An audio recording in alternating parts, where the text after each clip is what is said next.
और channel DK sir.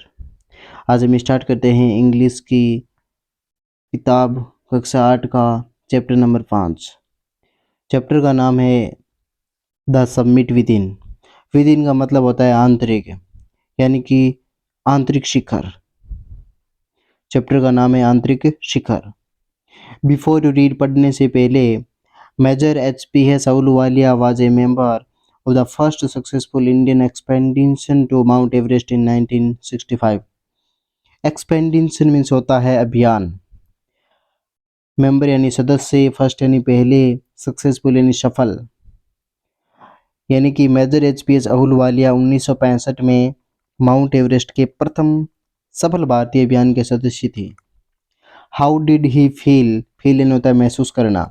उन्होंने कैसे महसूस किया।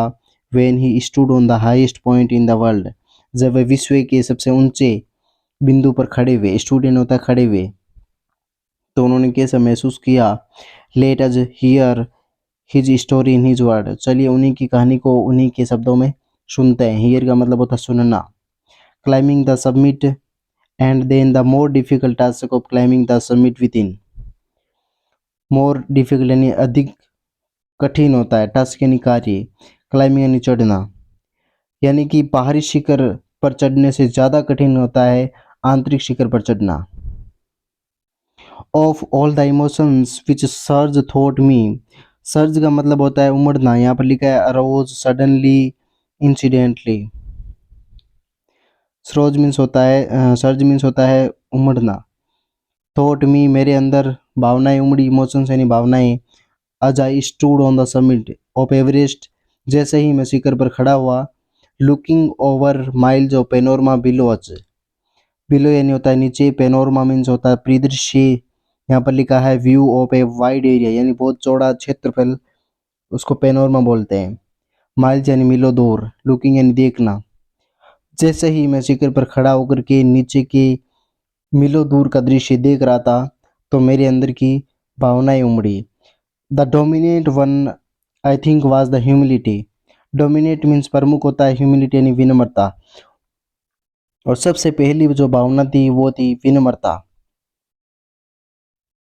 The physical in me seemed to say, physical यानी शारीरिक, जो शारीरिक भावना थी वो कहती हुई ऐसे प्रतीत हो रही थी, थैंक गॉड, भगवान का शुक्रिया। इट्स ऑल ओवर, अब सभी समाप्त हो गया है। समाप्त होने का मतलब यानी कि अब जो चढ़ाई है वो पूरी कर ली है सफलतापूर्वक। हाउ एवर, फिर भी, instant of being Jubilant. Jubilant means यहाँ पर लिखा है very happy because of success, यानी सफलता के पीछे खुश होना। इंस्टेंट यानी के बजाय, यानी कि खुश होने के बजाय। देयर वाज ए टिंग ऑफ सैडनेस। टिंग का भी यहाँ पर आपको मीनिंग दिया गया है, ट्रेस और शेड यानी छाया। ट्रेस और शेड, खुश होने के बजाय मेरे अंदर उदासी की भी एक छोटी झलक थी, उदासी की हल्का सा पुट था। वाज इट, ये था, because I had already done the ultimate in climbing. Ultimate यानी होता है सबसे ऊंची स्थान। ये वो था कि क्योंकि मैं इस सबसे ऊंचे स्थान पर पहले भी चढ़ चुका था, ऑलरेडी यानी पहले से। And there would be nothing higher, और इससे अब ऊंचे कुछ नहीं होगा, यानी कि इससे ऊंचा स्थान कुछ नहीं होगा। टू क्लाइम, चढ़ने के लिए। And all roads here after would lead down. Lead down का मतलब होता है नीचे की तरफ, हियर आफ्टर यहाँ से, रोड्स यानी सड़कें, और यहाँ से जो मार्ग है वो सारे नीचे की ओर ले जाएंगे।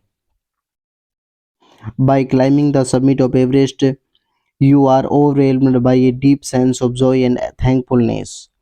overwhelmed का मतलब होता है अभिभूत होना, डीप सेंस गहरी भावना से, joy यानी खुशी, thankfulness यानी कृतज्ञ। शिखर पर चढ़ने के बाद आप गहरी भावनाओं से, खुशी के साथ अभिभूत हो जाओगे। इट इज ए जॉय, ये वो खुशी है, which lasts a lifetime. Last का यहाँ पर मतलब है चलता है, लाइफ टाइम यानी जीवन भर। ये वो खुशी है जो जीवन भर चलती है। The experience changes you completely, और आपके अंदर का जो अनुभव है वो पूरी तरीके से चेंज हो जाएगा। कम्प्लीटली का मतलब होता है पूर्ण तरीके से। The man who has been to the mountains is never the same again. एक व्यक्ति जो पर्वतों से होकर आया है, यानी कि एक व्यक्ति जो पर्वत पर चढ़कर आया है, वो वैसा का वैसा नहीं रहता। यहाँ पर वैसा का वैसा नहीं रहने का मतलब है उनके अंदर की जो सकारात्मक परिवर्तन है उसमें चेंज हो जाएंगे। उसकी जो सोच है वो पूरी तरीके से सकारात्मक हो जाएगी, बदल जाएगी। As I look back at the life after climbing Everest, जैसे ही मैं एवरेस्ट चढ़ने के बाद जीवन के पीछे की तरफ देखता हूँ, I can not help remarking about the other summit. Remarking मतलब होता है टिप्पणी करना, उल्लेख करना। तो मैं दूसरे सब शिखर का उल्लेख किए बिना नहीं रह सकता। द सबमिट ऑफ माइंड, और वो है मस्तिष्क का शिखर। नो लेस फॉर्मिडेबल, ना ही ज़्यादा विकट है, फॉर्मिडेबल यानी विकट। And no easier to climb, और ना ही ज़्यादा चढ़ने में आसान है। आगे देखते हैं, इवन, यहाँ तक। इवन का मतलब होता है यहाँ तक। When getting down from the summit, यहाँ तक कि जैसे ही मैं सब शिखर से नीचे उतरता हूँ। गेटिंग डाउन मतलब होता है नीचे उतरना। Once the physical execution has had gone, execution का यहाँ पर लिखा है फटीग और टाइटनेस यानी कि थकान। मेरी जो शारीरिक थकान थी वो चली गई थी। I began asking myself the question, मैं अपने आप से प्रश्न पूछने की शुरुआत करता हूँ। आस्किंग यानी पूछना होता है, माई सेल्फ यानी खुद से, बिगेन यानी शुरू करना। Why I had climb the Everest, मैं पर्वत पर क्यों चढ़ा। मैं प्रश्न पूछता हूँ खुद से कि मैं पर्वत पर क्यों चढ़ा। Why did the act of reaching the submit have such A hold on my imagination, imagination यानी कल्पनाएं, एक्ट यानी कार्य, रीचिंग यानी पहुंचना, कि होल्ड यानी पकड़े रखना, कि मेरे अंदर का जो पर्वत पर चढ़ने के प्रति कार्य की लालसा थी, वो जो कल्पना थी, उन्होंने मेरे को क्यों पकड़ के रखा था। I was already A think of the past, already यानी होता है पहले से। It was already A think of the past, ये भूतकाल की बातें थी, पहले की चीज़ें थी। समथिंग डन यस्टरडे, और कुछ है वो कल घटित हो गई थी, या कुछ कल पूरी हो गई थी। डन यानी होता पूरी होना, पूर्ण हो जाना। विथ एवरी पासिंग डे, प्रत्येक गुजरते हुए दिन के साथ। It would become more remote, remote का मतलब होता है दूर होना, दूर होते जाना। और प्रत्येक गुजरते हुए दिन के साथ ये दूर होती चली जाती थी। एंड देन, और तब। वाट वुड रिमेन, और अब पीछे क्या शेष रहेगा। रिमेन का मतलब होता है शेष रहना, अब पीछे क्या रहेगा। Would my memories fade slowly away, slowly यानी धीरे धीरे, फेड यानी होता है धूमिल हो जाना। अब जो मेरी यादाश्त हैं वो धीरे धीरे धूमिल होती चली जाएगी। All these thoughts led me no to question myself as to why people climb mountains. All these thoughts, ये जो सारे विचार हैं, लेड यानी चल, मेरे को लेते चलते हैं। टू मी, मेरी वो विचार है वो मेरे को प्रश्नों की ओर लेकर चलते हैं। वाई पीपल क्लाइम माउंटेन्स, कि लोग पर्वतों पर क्यों चढ़ते हैं। पहला प्रश्न था कि मैं पर्वत पर क्यों चढ़ा। अब दूसरा प्रश्न उसके विचार में आया कि लोग पर्वतों पर क्यों चढ़ते हैं। It is not easy to answer the question, इस प्रश्न का उत्तर आसान नहीं है। इजी का मतलब होता है आसान। The simplest answer would be, simplest यानी होता है साधारणतम, इसका जो साधारणतम उत्तर होगा। आज अदर हैव सेड, अदर यानी दूसरे, जैसा कि दूसरे कहते हैं। बिकॉज, क्योंकि, इट इज़ देयर, क्योंकि वे वहाँ पर है। वहाँ पर होने के मतलब, अर्थात वे कठिनतम पर्वत वहाँ पर ऊंचा स्थित है, इसलिए लोग वहाँ पर चढ़ते हैं। It present great difficulties, great यानी होता है महान, डिफिकल्टीज यानी समस्या या मुश्किलें, और प्रेजेंट का मतलब होता है पेश करना। वह बड़ी कठिनाइयाँ पेश करता है, बड़ी समस्या पेश करता है। Man takes delight in overcoming obstacle, obstacle होता है बाधाएं, ओवरकमिंग यानी होता है विजय पाना। टेक यानी लेना, डिलाइट यानी प्रसन्न होना। व्यक्ति बाधाओं पर काबू पाने में आनंद लेता है। The obstacle in climbing a mountains are physical, जो बाधाएं होती है पर्वत पर चढ़ने के लिए वो सभी शारीरिक होती है। फिजिकल का मतलब होता है शारीरिक। A climb to a summit means endurance, persistence and willpower. एक शिखर पर चढ़ने का मतलब, मीन्स का मतलब होता है मतलब, मीन्स मतलब। एक शिखर पर चढ़ने का मतलब होता है इंड्योरेंस, सहन शक्ति, परसिस्टेंस, कृत संकल्पना, एंड विल पावर, इच्छा शक्ति। एक शिखर पर चढ़ने के लिए तीन अर्थ होते हैं, सहन शक्ति, कृत संकल्पना और इच्छा शक्ति। The demonstration of these physical qualities is no doubt. Demonstration का मतलब होता है प्रदर्शन। एक्सेलरेटिंग का मतलब होता है रोमांचिक, यहाँ पर लिखा है वेरी एक्साइटिंग यानी रोमांचित। यानी कि इन शारीरिक गुणों का जो प्रदर्शन है वो निसंदेह रोमांचकारी है। As it was for me also, जैसा कि मेरे लिए भी था। I have more personal answer to the question, इस प्रश्न का मेरे पास एक निजी उत्तर भी है। फ्रॉम माई चाइल्डहुड, और वो है मेरा बचपन। I have been attracted by mountains, मैं पर्वतों के द्वारा आकर्षित हुआ था। अट्रैक्टेड मीन्स होता है आकर्षित होना। I had been miserable lost when away from mountains, जब मैं पर्वतों से दूर होता था। तो मिजरेबल का मतलब होता है खोया, लॉस्ट यानी खोया हुआ सा, मिजरेबल यानी उदास, प्लेन यानी मैदानों में। तो मैं मैदानों में खोया हुआ सा, उदास सा रहता था। Mountains are nature at its best, पर्वत प्रकृति का श्रेष्ठतम रूप है। देयर ब्यूटी, उनकी जो सुंदरता है। And majesty pose a great challenge, उनकी सुंदरता और प्रभावशीलता एक बड़ी चुनौती पेश करती है। मैजेस्टी का मतलब होता है प्रभावशीलता। ग्रेट चैलेंज यानी महान चुनौती। पोज यानी होता है पेश करना। एंड लाइक मैनी, और बहुत से। I believe that mountains are a means of communion with God, communion का यहाँ पर अर्थ लिखा है स्टेट और फीलिंग ऑफ क्लोज रिलेशनशिप, यानी कि नज़दीकी रिश्ते में अपनी भावनाएं प्रकट करना या बताना। जैसा कि लोग विश्वास करते हैं कि पर्वत पर चढ़ने का मतलब होता है, मीन्स यानी मतलब कि सीधा ईश्वर से विचारों का आदान प्रदान करना। जैसा कि दूसरे लोग मानते हैं पर्वत पर चढ़ने का मतलब होता है कि सीधा ईश्वर से विचारों का आदान प्रदान करना। Once having granted this, granted यानी होता है मान लेना, एक बार ये मान लेते हैं। द क्वेश्चन रिमेन, फिर भी एक क्वेश्चन बचता है। क्वेश्चन ये बनता है वाई एवरेस्ट, कि पर्वत क्यों। बिकॉज, क्योंकि it is the highest, the mightiest and has defied many previous attempts.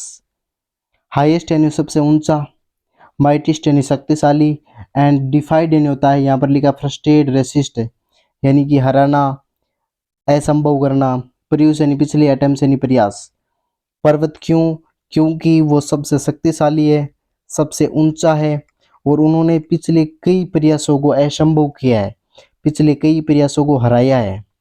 It takes the last ounce of one's energy, takes यानी होता है लेता है, आउंस यानी होता है छोटा अंश।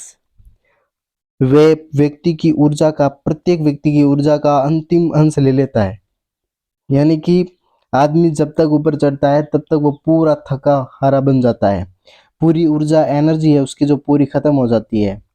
It is A brutal struggle with rock and ice, rock यानी होता है चट्टान, आइस यानी होता है बर्फ, स्ट्रगल यानी संघर्ष, ब्रूटल यानी होता है प्रतिरोधी। ये एक चट्टान और बर्फ के मध्य का प्रतिरोधी संघर्ष होता है। वंस टेकन अप, एक बार ये अपना लेते हैं। It can not be given up half way even when one's life is a take stake, stake का मतलब होता है दांव पर लगाना। हाफ वे यानी आधे रास्ते में, गिवन यानी छोड़ना, के नोट या नहीं सकते। अगर एक बार हमने अपना लिया यानी एक बार हमने चढ़ने की सोच ली तो हम इसे आधे रास्ते पर नहीं छोड़ सकते, चाहे जीवन हमारा पूरा दांव पर क्यों न लगा हो।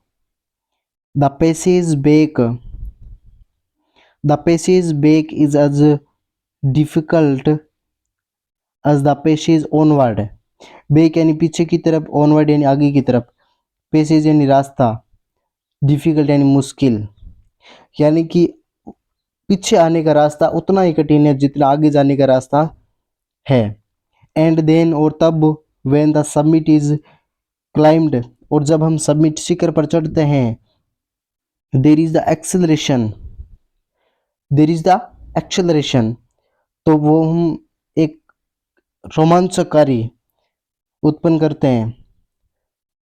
The Joy of having done something, Joy यानी होता है खुशी, डन यानी पूरा करना, समथिंग यानी कुछ, यानी कि कुछ खुशी है वो पूरा करने की हमें प्राप्त होती है। The sense of the battle fought and won, battle यानी युद्ध, फाउट यानी लड़ना, वॉन यानी जीतना, और युद्ध जीतना, लड़ना और जीतने की हमें भाव पैदा होता है, सेंस यानी होता है भाव, युद्ध लड़ना और जीतने का भाव पैदा होता है। There is the feeling of victory and of happiness, victory यानी विजय, फीलिंग यानी भावना, हैप्पीनेस यानी खुशी, यानी कि वहाँ पर एक विजय और प्रसन्नता का भाव पैदा होता है। Glimpsing a peak in the distance, एक चोटी को दूर से देखने पर, डिस्टेंस यानी दूरी, पीक यानी चोटी, ग्लिम्सिंग यानी झलक, I get transported to another world, ऐसा लगता है कि मैं दूसरे लोक में पहुंच गया हूँ। ट्रांसपोर्टेड इन पहुंचाना। The I experience A change with in my self, और मेरे अंदर का जो अनुभव है वो पूरी तरीके से परिवर्तित महसूस होता है भीतर से। Way which can only be called mystical, और आप इसे आध्यात्मिक कह सकते हैं। मिस्टिकल का यहाँ पर लिखा है स्पिरिचुअल, यानी कि आध्यात्मिक है। बाय इट्स ब्यूटी, इनकी सुंदरता, aloofness, might, ruggedness and the difficulties encountered on the way, आप इसे आध्यात्मिक कह सकते हैं।